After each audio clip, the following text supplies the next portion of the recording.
Hello, I'm Junius Williams, your host on the podcast, Everything's Political. And we're going to be very political today in a very subtle way. I've got some fantastic guests with me, just so you all know that I wasn't fooling last time with that conversation about women. Once again, I have women who are going to be contributing to our understanding of our topic today, which is all about healing. How do we as organizers confront the need to heal? We had a young man on a previous episode. I first heard him with the conversation held with the National Council of Elders. Are you talking about Praveen? And he said one of the things they really need to do is to heal. He feels the need to do that. He's on the front line. He's out in the street in Detroit with the whole question of police and other things.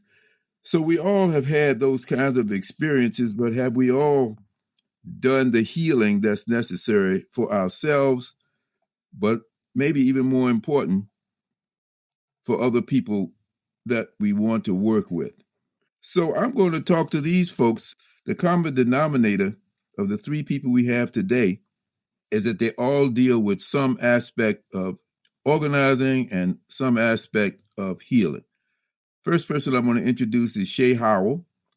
She's a Detroit activist, co-founder of the James and Grace Lee Boggs Center in Detroit, and along with me, a member of the National Council of Elders. We're going to find out more about James and Grace Lee Boggs in a minute. The second person is Keisha Ure. She's director of the Office of Violence Prevention and Trauma Recovery in the city of Newark. She works directly with Mayor Raz Baraka. And the third person, last but certainly not least, is Kalina Berryman. She is a former director of the Abbott Leadership Institute and of the Youth Media Symposium.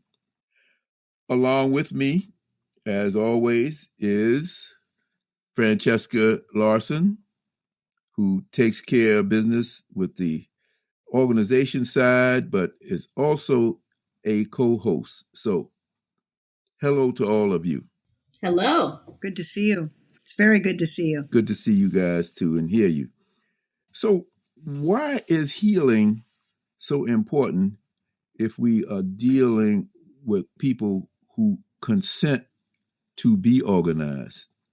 Let's start with you, Shay, because the Boggs Center is known as a place-based organization. Tell us about the organization and about healing. Well, the whole idea about healing is something that we have this new generation to thank for bringing forward into the political world. When I first started working with Boggs Center in 1973, we thought the revolution might be happening tomorrow. And so you had to hurry up and keep at it and keep working. And this idea that healing, that personal development was part of revolution was something that our generation didn't really share. And it's been, I think, two factors. One, with the women's movement emerging and the idea that the personal is political, we began to see this notion of healing. But also, I think from the community level, the tremendous amount of trauma that our communities, especially in cities like Detroit and Newark, the trauma that we've experienced is one that requires us to think very differently about who we are and our relationships to each other. So in Detroit, a lot of what shapes our current politics is the recognition that people at the community level have had to recreate life after abandonment. And that recreation means we've got to think about new relationships, new values, and who we are as capable creators. And in order to create, you have to have some sense of health. You can't create out of disease. So I think this moment calls for healing. And I think this generation has brought that forcefully into political discourse, for which I am very thankful when I see young folks on this. Let me pick up with something that you said. The trauma we have experienced in places like Newark and Detroit. Keyword trauma. Keisha, you're with the Office of Violence Prevention and Trauma Recovery. How did that office come into being, and how would you figure into this conversation? So the Office of Violence Prevention and Trauma Recovery ultimately became a thing and came about in the wake of a crisis, right? In the wake of the George Floyd protests, where the country was organizing and protesting against police brutality, and the rallying cry was defunding of the police. And so the Office of Violence Prevention and Trauma Recovery came out of that wake, where Mayor Raj J. Baraka did an ordinance, an executive order to create the office for us to be able to reallocate 5% of the police department's budget to create this office. Because while we had a national issue, we also had local issues around crime and violence increasing in our cities. So while we have police violence, we also have community violence, domestic violence, sexual violence, right? And all of those things need to be addressed. And so we put all of those things under one umbrella so that it's not so siloed and fractioned and everybody doing, something different. And while they are doing something different, we needed to have a coordinated strategy. And so the office is the coordinated strategy that we needed in order to create some equity amongst community-based organizations, law enforcement, and city government, and bringing those things together. And while we're talking about healing and trauma, the office is trauma recovery. So we are being housed, and we have a space at the 17th Avenue precinct where police were once being housed. It was their precinct. And so a place where in the wake of the 67 rebellion, when we had police brutality happen, and out of that precinct sparked another uprising and protest that was happening in the city. And so a place that was a place of people being arrested, a place where people were afraid and fear and lack of trust, is now a place where people can go and get help. And so this trauma recovery office and violence prevention office has transformed and helped us to change the game, where we build an equity with law enforcement is not the only game in town, where you can get help, public safety. We now have a community-based public safety strategy. And so we have social workers. So for every 10 police officers that get hired in the city, I get to hire a social worker. And the social workers are working alongside law enforcement, in front of law enforcement, behind law enforcement, to create safety in our communities, because we know that they can't do it alone. But we're ultimately getting to the root causes of crime and violence by addressing the emotional issues, social issues, mental health issues. And those are the areas that are not often looked at. The mental health, right? Why are people creating crime and violence? What's happening? What's the quality of life issues that we have? People are traumatized. We have shootings, robberies, carjackings, stabbings, all of these things, and it's business as usual. And so this office was created so that we don't have business as usual, that we're creating some awareness around these things, we're intervening, and we're having prevention and treatment. So we really have to go and mediate these situations. We're at the crime scenes, we're at the funerals, we're at the hospital, at the schools, at every part of the community where crime and violence is taking place. We have to be there. And so while we're talking about healing, right, we can't heal from what we're not willing to confront. And these are the things that we are confronting every day, that people are having issues around poverty. And violence is about poverty. Violence is about power and control. Violence is about lack of equity, all of the things that we know. And so the flip side of that is that we have some healing, and we have agencies that we are looking to fund to be able to help our communities heal. Mm-hmm. And so we have the bigger healing that has to happen, where we burn down cities, right? And have those oppression, that's bigger healings that have to happen generationally. And then we're helping to heal the communities on a local and a more personal level. See, that's why Mayor Baraka and I get along, because he must have read my book, Unfinished Agenda. because I said in there, the power in the suite must join the power in the streets. Right. And what Keisha is doing is an embodiment of that. You can't just rely on the power from the suites, which is in the city government. That's the police. That's the ultimate authority in the streets. But here's another example of how you organize with the help of city government. And I think that has to be well known and further demonstrated. Keisha Yuri is a great example of how that works and what she's doing. We're going to talk some more about that. But now let's talk about Kalina Berryman. Talk to Kalina Berryman. I have to say more about her because, you see, Kalina Berryman came to my attention as my administrative assistant, and she tells me that was about 16 years ago when I was in charge of the Abbott Leadership Institute and hadn't even thought about the Youth Media Symposium. I guess we were just beginning that. Mm-hmm. And Kalina just kind of grew in wisdom and stature, as one book says. And what she was able to do is to work with me and understand just how you run an organization. And now she's just left the Abbott Leadership Institute and the Youth Media Symposium, taking my place as the director of both. So this is, upfront and personal. Kalina, you are right.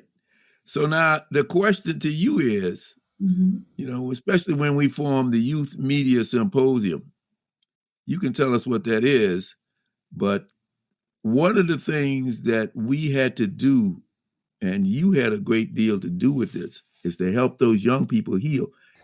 As we got to know them, to empower them to become organizers and to empower them to become advocates, you couldn't get away from the fact that there had to be a lot of healing done. Talk about that. Yeah, so first of all, you never leave ALI. So I was just at ALI before I came here because that's family and that's forever. And yeah, I grew because I was empowered there. And I think what probably is something that we all have in common with our work is that we understand that everybody has a story and it just takes time for you to get to know it. And so there are certain common denominators in our work. And first, I think that you've set a culture at ALI where there's a process by which we empower people. And that first part is that you're seen. So we see you. And that's a desire we all have, is just to be seen in a beautiful way where people are saying, look, I see you, I value you, you are special to me. And whatever you have that has gone on in your life makes you even more beautiful to me in this moment. And I know for Keisha, for instance, when her team shows up in those hospitals, when someone has been shot and they may be embarrassed because they know that their child is in a gang or doing an illegal activity and they've been shot. But someone from Keisha's office comes and says, I see you, I value you, I'm here to help you, there's no judgment, that there's power in that. And so that's the first thing we do is we let people, young people, parents know that you're seen. And then we create an atmosphere of belonging. So we see you and you belong here. You belong here. You're a part of us. You're one of us. This is a space where you are safe. And then from that, they develop their voice. And that comes in when we talk about advocacy and policy and education, and we develop these strong leaders. But what we find is that part of voice and speaking truth to power is also speaking truth to yourself. And that's when young people start to come to us and say, this has happened to me. And my dad did this and my mom did this. And these are the struggles that I have. And their parents start to tell you their truths. But they feel like they can because they're coming to you from a place of power and confidence versus a place of defeat. And so that has been the evolution of YMS and ALI, and why we have young people who started with us as children, 6th grade, and are now about to graduate college because of that trust we've developed, that belonging, and through empowering them, they have healed, and now they heal each other, and they are healing the next generation. And I think that's just a beautiful part of all of our work that really is what makes better communities. I'm listening to you, and when I was looking at you talking about this, I was thinking about some of our young people who are not only in Newark, but kind of like all over the country. Now they are doing their thing, and they probably wouldn't have been able to do that if they hadn't been empowered. And as you put it, to empower first is to deal with your demons. Absolutely. And that's what's happening. That's what's happening on all three fronts. So, Francesca, what do you have to say about that? I'm going to turn it over to you. I've talked about it, and I think it's time for you to chime in. I appreciate, and I'm sitting here soaking everything in, and I've heard this word healing a lot. And I was even thinking that it's come up in pop culture now, that the work that you're doing, Keisha, in Newark has transferred into seasons of The Rookie show where they're talking about this on a national stage at 8:00 at night on network television, which feels very new. But Kalina, with what you were saying, is you started to get into that recipe of what does healing actually look like. And so to Shay and to Keisha, I'd love to know what your thoughts are there too. What is the recipe for healing right now? What does healing actually mean in practice? Well, Kalina, when you were talking, what I thought about was how often people talk about healing as though it's an individual thing. And the very first thing you said was, you have to be seen, which requires a relationship. And, before we started, Junius and I were talking about Jimmy and Grace Boggs always had this idea that the purpose of revolution is to make us more human beings. And that means to be human is to be in relationship. So I think this notion, what you were saying about both seeing and belonging, those are critical elements for us to heal, because it says we don't get sick by ourselves and we don't get healed by ourselves. And that the end of healing isn't just a stronger self, it's a stronger place. So, here we have this notion about urban gardens. We've got hundreds and hundreds of urban gardens. We're in the planting season now. But every urban gardener says the purpose of these gardens is to create community. We grow community, not just food. That's right. And I think a piece of it, it's the most intergenerational activity in the whole city. There's little kids and elders all together, and they heal each other. They help each other, and they're healing the earth. Keisha, I saw you shaking your head a little bit with that. Please feel free to jump in and respond and add your thoughts.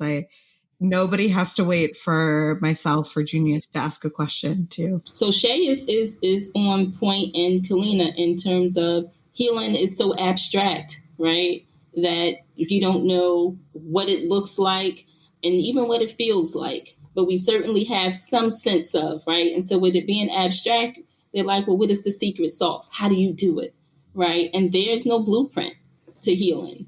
And it's ultimately you doing the work on yourself, you accessing resources and accessing and having access to things that can help you, whether that's safety, security. Those are the things, right, that help people to be able to heal and not feel like they are unsafe and they have anxiety and they're stressed about what's going to happen, homelessness, right? Those things, people that are in fires, people who don't have jobs and get laid off. They don't have a sense of security. And if they're continuously faced with hardship and continuously faced with tribulations, then they know they don't have a safety net and don't have a place to land. And so for some of us, healing just looks like a place that we call home, right? Like Kalina said, a place of belonging. Healing for me is a safe place. And for me, I got into this work because I had a boyfriend of mine was shot and killed, right, in the city of Newark. My brother was shot by the police. And the person who shot my brother came to my house, and I opened the door and had a whole conversation with him, not knowing that was his intent. I was home from college for the weekend. And when I'm in college, I'm safe, secure, just going to school. I don't have to worry about anything. But when I came home to Newark, it was a different reality. And so from that time, I moved out the city. Like overnight, I had to move because I saw the person who shot him. And if he knocked on the door one time, he would knock again. And so my sense of safety and my sense of security was gone. And I was always afraid and living in fear. And so that's not a healthy place. And so I was violated, right? And being robbed and whatever happens to you, right? That's what trauma is about. Something happened to you versus, anything else. And so having to really work through those things, getting some tools in your tool belt to help you be able to cope better, have better safety strategies, have better stress and coping mechanisms, things that we don't get taught, right? And so we're always in survival mode. And in survival mode, you're just to survive, and that's all you have to do. But healing looks like you're thriving. Healing looks like you are living. Healing looks like you get to live where you want to live. You get to buy the car you want. You get to pay your bills and not worry about anything. You get to have friends and family and children and, whatever the American dream is, if you will. But many of us don't have that reality. So many of us don't have that reality. And so healing for some of us just looks like having a safe place to be and to go every day and being able to eat. And so in sharing that, I am just getting to a place, and that happened 20 years ago, where I can unpack boxes and live somewhere safe and not have to look out my window and be scared that somebody's going to come knock on my door again. Yeah. And I think racism thrives in an unhealed world. We need to be unhealed and broken for racism to continue to impact our lives. Because once people start healing and understanding their power, then you cannot oppress. Mm-hmm. And so, and I know that's why they don't want critical race theory in schools. They don't want us talking about these things because y'all might mess around and get healed. Right. And then we can't shut you out and shut you down the way that we've historically been able to do. And I tell you, the young people today, they are healing. They are doing yoga. They are going to therapy. Mm-hmm. They are demanding to be paid fairly. Mm-hmm. They want to work from home. They're not playing, and I love, one of the things I love about ALI is that, for instance, and I'll just go back to Keisha again, if you live in a community like Newark, where we grew up, you are always surrounded by negative things that break your spirit, break who you are. And even the most empowered young person has a bit of that in them. Mm-hmm. But then when you come to spaces like ALI, you start to learn your history. Mm-hmm. You start to learn why your community is set up, right? And then you read books like Unfinished Agenda, and you hear about the medical school agreement and how Black folks was able to make that happen. And you kind of learn how your city, the infrastructure came to be.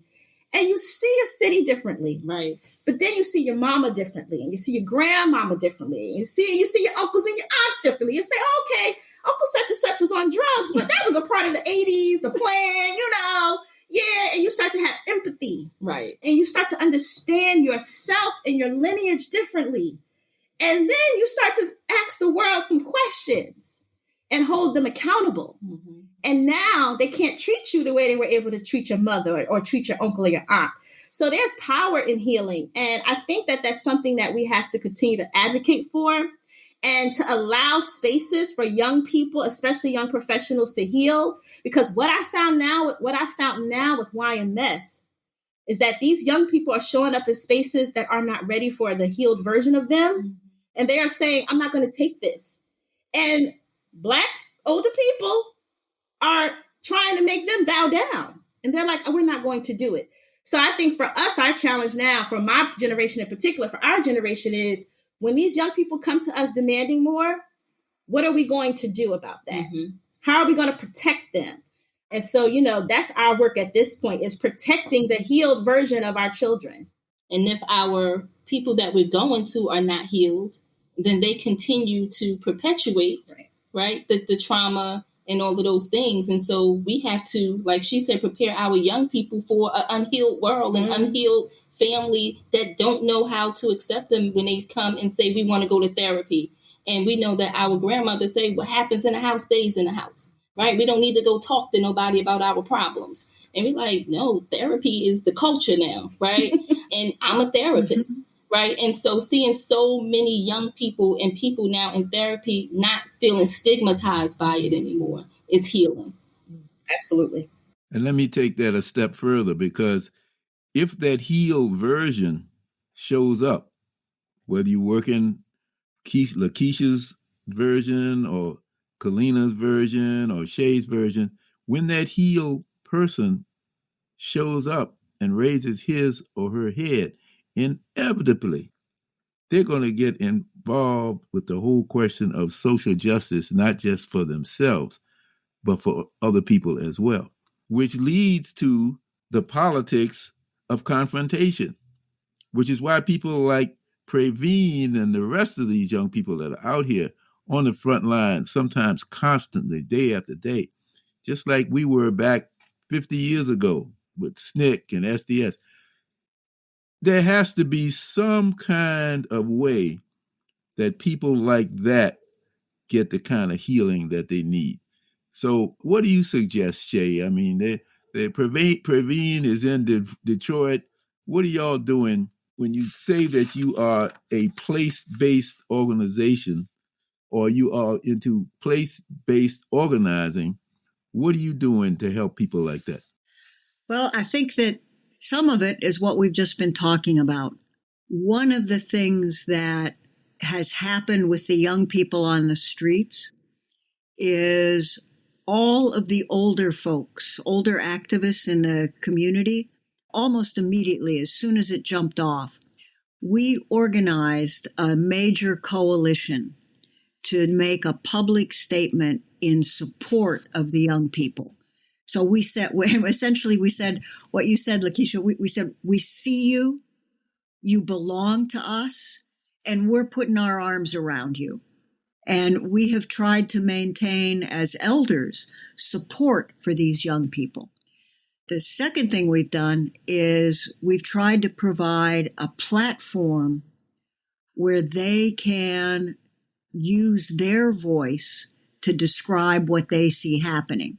So in Riverwise, our magazine that comes out quarterly, there's a section where the Detroit Will Breathe folks like Praveen are clearly able to talk about what's going on and work through some of the major issues that they're facing.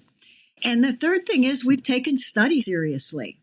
We're about to start a Freedom University on March 12th.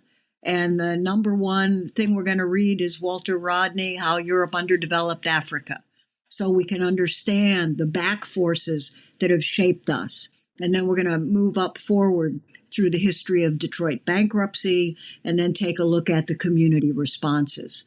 Because the kind of damage that is done is not just physical damage, it's psychic damage. And as you were saying, it's the damage that erases our history. It's the damage that for African Americans never looks at the struggles for change. And for European Americans, it wipes out any European except John Brown who ever stood against injustice. You know, he's the only one we ever hear about.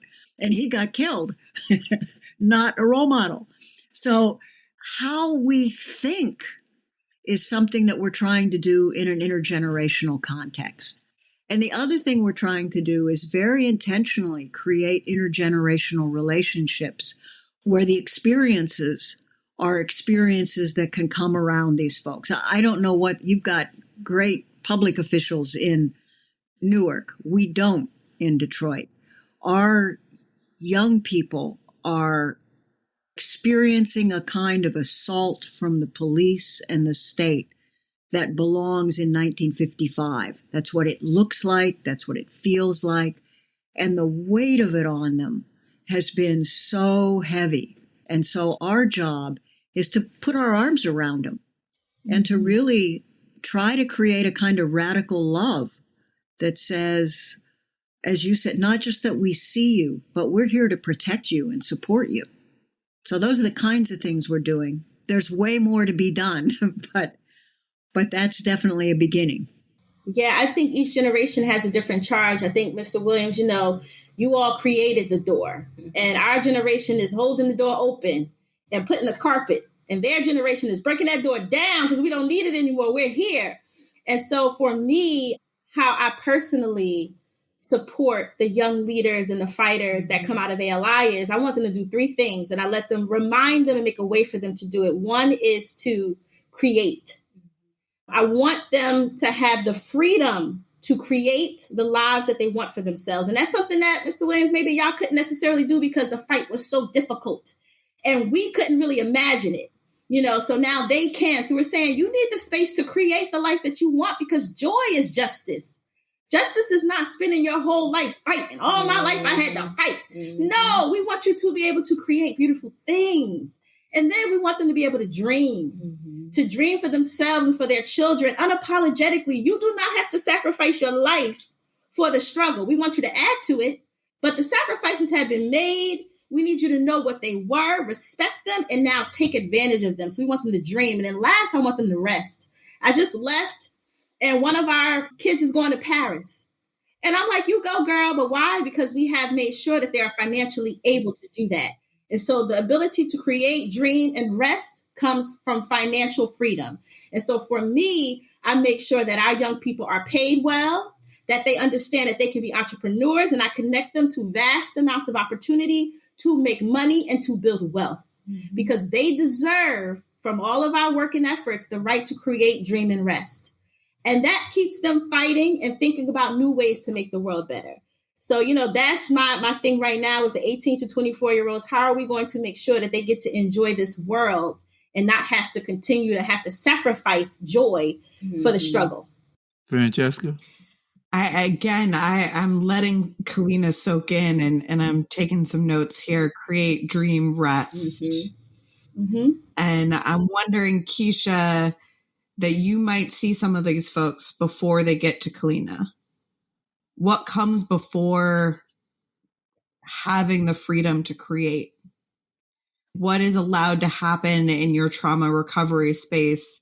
What are the tactical elements that are happening there? What are the feelings that are happening in that space for those of us who haven't been there yet? What can we expect? So the space is still being built out. And one of the things that I did not mention is that there's going to be a museum, a conflict resolution museum there that Mr. Williams has been, working and spearheading and pulling together so that the stories are told, so that the history is not forgotten. And that's one of the things, like Kalina said, like the history, right? That they have to know where they come from. They have to know why things are happening. Like Shay said, teaching them underdeveloped Africa, right? How Europe underdeveloped Africa, those things. So the teaching, has to happen. So the building space is not up and running yet, but we do have our social workers, our outreach workers, and our Brick City Peace Collective is there until we begin the renovation. But ultimately in our community spaces, right, that looks like life skills, right? That looks like them learning about themselves, learning rites of passage, learning why we are in these incidences that we have. But many of the young people and adults that we get are coming from the criminal justice system, unfortunately. So I have a social worker in the juvenile detention center in the jail, and also at adult processing at 480 Clinton Avenue. And when I hire more social workers, they'll be in each precinct. And so, unfortunately, that's where they're coming from, and we're not getting them sooner than that, right? That we should be really engaging them before they get to that point. And so I have social work at the school. I do have a couple in the schools where we have a satellite for the Shani Baraka Center. We are addressing domestic violence and sexual assault already at teenage years, 12, 13, 14, 15. We are doing that work before they get to Kalina, after they get to Kalina, and during, that age. So it's happening all at the same time. But the trauma recovery portion, recovery is forever, right? Recovery is a process. And they need to know that there is a process in the recovery, and there's stages to change, and there's stages to grief, and there's stages to all of these things. And a lot of times we just want to skip it and get right to the destination, right? And so many of our young people at this generation of them, this is the microwave era, where they want it right now, right now, right now. And they don't want to go through what it takes to get there. And we still trying to teach them, right? Life is about the journey. And they're like, no, this is about the destination. And so really having people in their lives and role models and people in our communities that can help show them rather than just talking at them and telling them. And so we're really trying to develop this at every stage. And so it's in the works and it's in the process. And so that's where I am. Still, I'm flying this plane. I'm driving the plane. I'm fixing the plane. I'm designing the plane. And so it's all happening all at the same time. And so I don't know where we are. I just know that we are in the process. Because everything matters, right? Nothing is more important, but I got to prioritize. So everything matters. The youth house, the adults, the schools, the hospital. We have a hospital violence intervention program, right? So the hospital, so every place and every institution matters. So it's in the works. Go ahead, Shay. I was just going to say, Keisha, we have a organization here called SOSAD, Save Our Sons and Daughters. It was started in the 80s by mothers who lost their children to handgun violence. Mm-hmm. And I was thinking about them a lot because I was thinking about healing. And as you're talking, one of the things that happened here was the woman who founded SOSAD, Clem Barfield, used to say, every time a child is murdered, we lose two, one to the grave and one to prison. Right. And what we found was often the child who went to prison lost his family because they were ashamed and embarrassed and didn't want to deal. And so Clem got the mothers who had lost their son to death meet with the young man who had killed their son. And often those two people became a lifeline for each other. And, we were talking about what it means to be human. To me, that capacity to connect over such tragedy and to recognize what's lost and your part in each of that it was a tremendous experience to be able to witness. And when I think of the work you're doing, the potential that has to really transform people is so critical. And then I think about you, and I hope you're going for create and joy and rest, because I know how heart pushing that kind of work is, to just be present for people every day. Absolutely. And it requires people saying, you need to care for you too. I hear what both of you are saying, and I think I want to believe that that's possible because, yes, create, yes, that's what we're doing all the time. Our work is kind of like a jazz musician. You got to improvise. You want to dream because you got to think of the next riff. But rest, right? You were right, Kalina. I mean, the older generation, we had a song even. Freedom is a constant struggle. Right. They say that freedom is a constant struggle, and it goes on. Mm-hmm. I don't know if once we train people and once we motivate them and they take over their own self-development and they understand organization, I don't know if there's going to be time for rest, quite frankly. I mean, I look at me. Right. I saw the other day, somebody did an interview of me, and they said, oh, he's a septuagenarian. I said, who's that? A septuagenarian? and I am.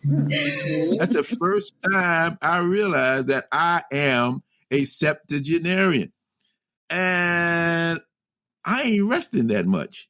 So how are we going to do that? Because I know that I have some skills, and I see the injustice, and I want to go after it. How are you going to rest? But here's the thing. They don't have it. So one thing is, if we're not resting more, then we're not doing the right work. Something's wrong, because rest is a form of revolution. And so your work, I didn't really get to rest too much, but I love that the young people are able to, because that means that we've done our job. That means that we've made things better for them, and they have the freedom to occasionally think about rest. But here's why it's so necessary. I think that in your time, revolution was a part of a culture. Activism was the culture. It was a movement. It was something that you did. It was large organizations for it. It was a part of the fabric of that time. Today, it's not really. So there are far less of them, and it's far more off to the side. And most of the time, they hang with old people, right? They're hanging with us. They're hanging with you. And so for them to continue to want to do this work when it's not as popular, of course, there's some Black Lives Matter movement, social media things, but I'm talking about our young people who are really in the trenches and doing the work on a day-to-day basis. The ones that are right now, like Jennifer and Israel with YMS as we speak, helping to build the next generation of leaders. Their peers are not doing this work. And so for them to continue to be motivated, they have to take the time to rest because it's heavy and it's lonely. And so, I find joy in their rest. I feel like I did something right. And I think we got to change how we see the way that we work, because otherwise, what's the point of it? The world has to get better at some point for our people. And the amount of rest that we are able to have kind of signifies that we're moving in the right direction. But what if it doesn't? Well, what I'm hearing is, and I'm watching this happen. I'm watching what I'm about to say happen, which is the modeling, the way that Keisha shared her story, the way that Keisha, you shared your story at the beginning of this, of how you found your path to healing, how Shay just modeled for us to ask Keisha and Kalina, how are you continuing to heal yourselves and find rest? That is how we do it. It's by modeling it for each other. It's by asking one another what we're doing. It's by showing each other what we can do. So when Mr. Williams, I tell you, I'm taking a vacation. We mean it. Yeah. And it's not just for me, but I take intention in what I put in my out of office message, that I'm taking time to reflect on blank. I'm having a moment to connect with my family, to see the world through my daughter's eyes, because that's what I want my team to do too. Mm-hmm. And they're not going to do it unless we have it modeled for us. Yeah. Well, let's agree with this.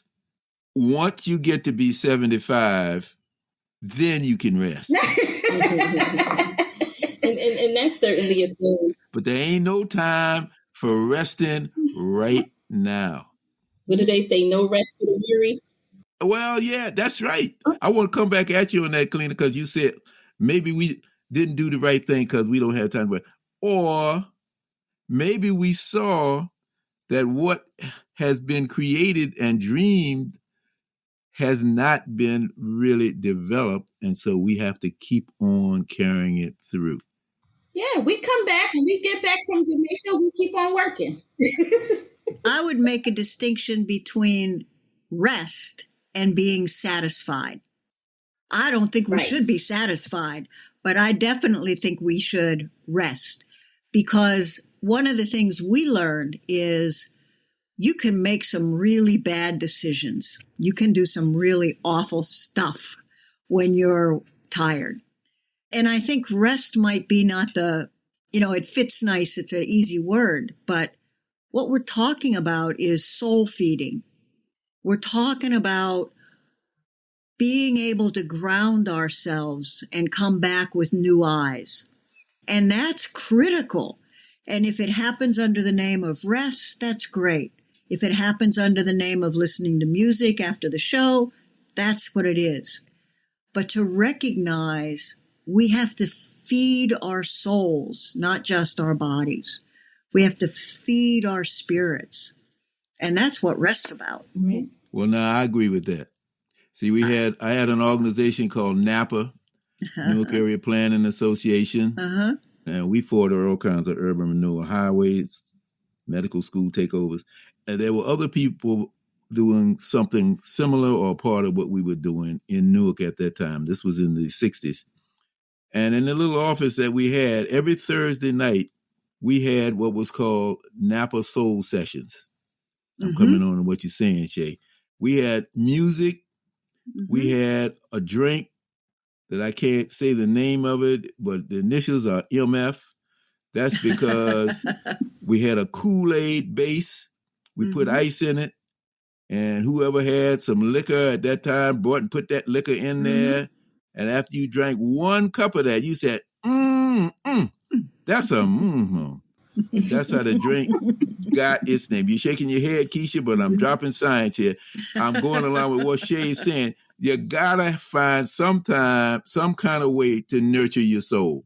That I agree with. Right. Yeah, absolutely. That I agree with. And then we did it. We sat down and we said, okay, what we're going to do tomorrow, and we were right back out there on the front line. Mm-hmm. You have any words of wisdom? I think I've yawned probably 30 times, but rest is hard. Rest is certainly hard for those of us who are workers, those of us who are task people who want to see outcomes. And many of us think we got to do it ourselves. And many of us are not good delegators. So let me speak about me. And so because it's a lot of pressure and all eyes are watching, and my Office of Violence Prevention and Trauma Recovery is being looked at as a national model, and it can't fail, then the pressure doesn't allow you to rest even when you are supposed to be resting. So I went to St. Martin a month ago, and then I went to Cabo to follow a month, and I do something once a month, but my laptop is open, my phone is on the Wi-Fi, the mayor is still calling. And so rest is, however we can get it, but it's certainly a lot of pressure when you have these models and it's the first time that things are happening. And we know that by reallocating 5% of the police department's budget, everybody ain't happy, right? And some other cities have given the money back to the police and taken the money back from community-based organizations. And so they're looking to see if that's going to happen here. And so it can't fail. And so rest, for the weary, right, is a little bit harder to happen. But we know that, like Kalina talked about, the struggle, right, it's protracted, right? And we're going to be in struggle, for a long time. But we do have to take the moments to have joy. We do have to have the moments to create and to be able to celebrate a little bit. Because what I find culturally for us is that we don't have a lot of celebrations that we do. And we have to, create our celebrations and celebrate however we can, the small victories. And so rest is important, and it just looks different for everyone. And some people find comfort in work. So, yeah. I mean, and it's not about putting it down, but it's about making sure that you don't have children you have to heal. Like at some point, things have to get better. And every time I rest, I say, thank you. I say, thank you, Junius Williams, for giving me access to all of these important people who can help me become more financially stable so that rest is even an option for me, because it wasn't for my mama and daddy. They didn't start going on vacations until they were in their 50s because they couldn't afford to. So thank you. Thank you to those who fought for us to be able to go to Rutgers University in Newark and sat in, because now I have a master's degree, which gives me the flexibility to have the job that I need where I can afford to rest or let my son take harmonica lessons so he can be like Mr. Williams. Rest is being able to go to enjoy a play and have culture. So absolutely, rest is us paying homage to you, because that means that you did something right. And so when I see these young people able to rest, there's no more thank you to me than that. And I know that they are going to raise stronger children, because they're going to be able to show their children a better world. And their children won't need as much healing, but they'll be powerful, and they will know how to sing the song of freedom, and they will be able to fight for justice, and we'll just keep getting better and better and better. And so absolutely, I say thank you to all of those who made it possible for me to sometime even imagine taking a rest. You left me speechless, which is hard to do, as you know. Yes. Francesca, you want to close us out? I just want to keep on this theme, and Keisha, you said it, is we need to celebrate. So what are we celebrating today? Shay, Keisha, Kalina, tell our listeners what we're celebrating. What are you celebrating in your work? I am celebrating the kind of creativity that pulls the past into the future. We have this program for community safety called Green Chairs, and it's young people making chairs for old people to put on their porch so the old people can sit on the porch and watch the kids walk to school. And the idea is restoring the front porch, right? What we used to have in order to have a different future. So I'm celebrating that kind of creativity today. I think I'm celebrating something that Ms. Shea, you said earlier about this multi-generational, intergenerational, powerful, Newark is it's been an honor just to be a part of this work, because I am surrounded by elders. I know there's a book, The Takeover, And then I think in the first chapter, it talks about how this young man went to a school board meeting. And what he was most astounded by was that it was a room full of elders there, like the Council of Elders, and they were concerned about the Newark Public Schools. And so I've had this beautiful experience over the last 15, 16 years of being surrounded by brilliant elders, and then, parents that were a little younger than me, and then these young people. And we've grown up and out together. And so I'm celebrating that. I look around and they're still with me. I'm no longer at ALI in a formal way, but I still speak to these people every day. They are still a part of my community, and they keep me healed. They keep me happy. They keep me fed. And so today I celebrate them and the ability now, all these years later, to sit on Mr. Williams' podcast, Everything's Political, and talk about the great work that we've done. So that's what I'm celebrating.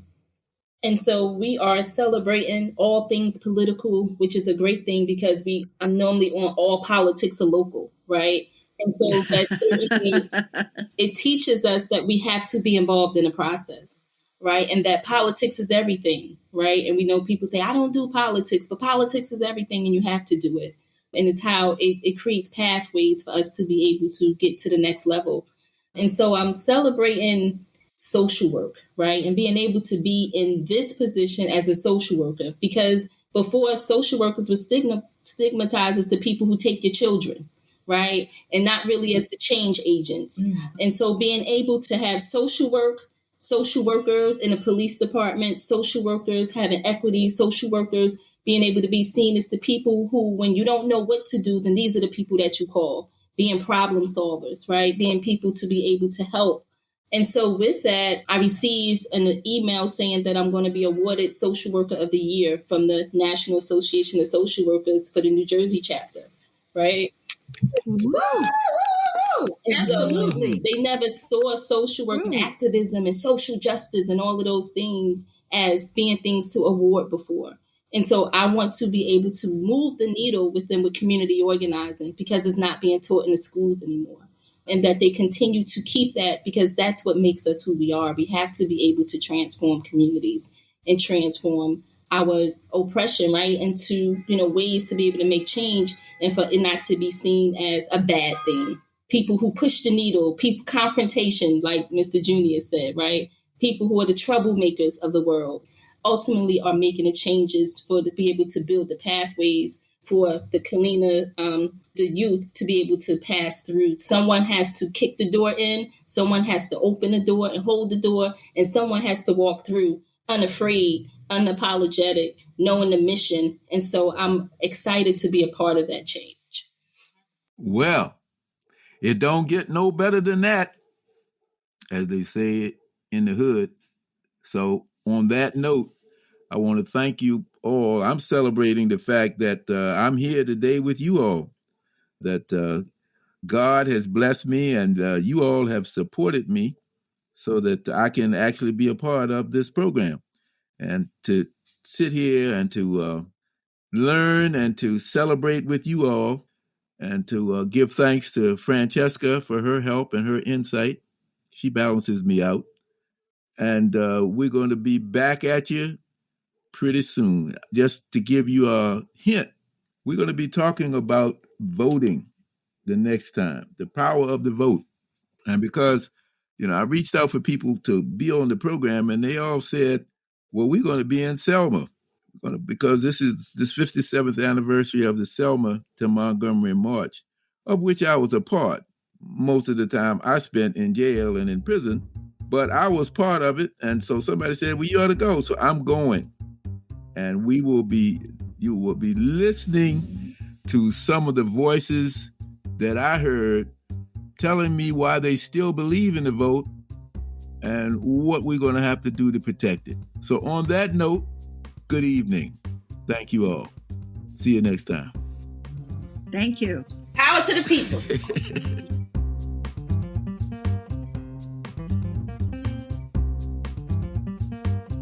This is Junius Williams, your host on Everything's Political.